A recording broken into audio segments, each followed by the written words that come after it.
بسم اللہ الرحمن الرحیم۔ اللہ کے نام سے شروع جو بڑا مہربان نہایت رحم کرنے والا ہے۔ السلام علیکم ورحمۃ اللہ وبرکاتہ۔ پیارے ناظرین، کیا ہوا اگر آپ کے پاس مال اور دولت نہیں ہے؟ ایک بات ہمیشہ ذہن کے اندر رکھیں کہ آپ اور میں غریب ضرور پیدا ہوئے ہیں، لیکن امیر ہونا یا اپنے مالی حالات بہتر کرنا یہ اللہ رب العزت کے اذن سے، اس کی عطا سے انسان کے ہاتھ کے اندر بھی ہوتا ہے۔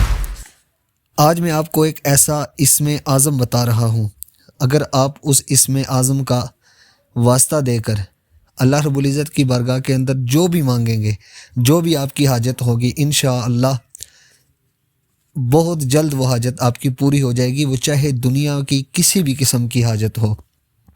پیارے ناظرین، اگر آپ نے اس وقت تک میرا چینل سبسکرائب نہیں کیا تو چینل کو سبسکرائب کر دیں، بیل نوٹیفیکیشن کے اوپر ضرور کلک کریں کہ ہر نئی آنے والی ویڈیو آپ تک بآسانی پہنچ سکے۔ اگر آپ کو فائدہ ہوتا ہے یا نہیں ہوتا تب بھی کمنٹ کے اندر ضرور بتائیں۔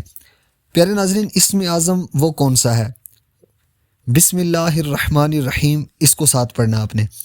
بسم اللہ الرحمن الرحیم، الف لام میم، اللہ لا الہ الا هو الحی القیوم، یا واحد یا ذا الجلال والاکرام۔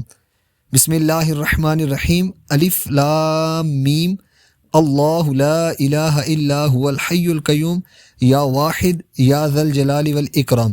313 مرتبہ ایک نشست کے اندر پڑھیں، یا 100 کر کے آپ 1-2 دن کے اندر بھی پڑھ سکتے ہیں، کوئی مشکل نہیں ہے۔ اور اس میں اعظم کا واسطہ دے کر اللہ رب العزت کی بارگاہ سے جو مانگیں گے اللہ پاک عطا فرمائے گا۔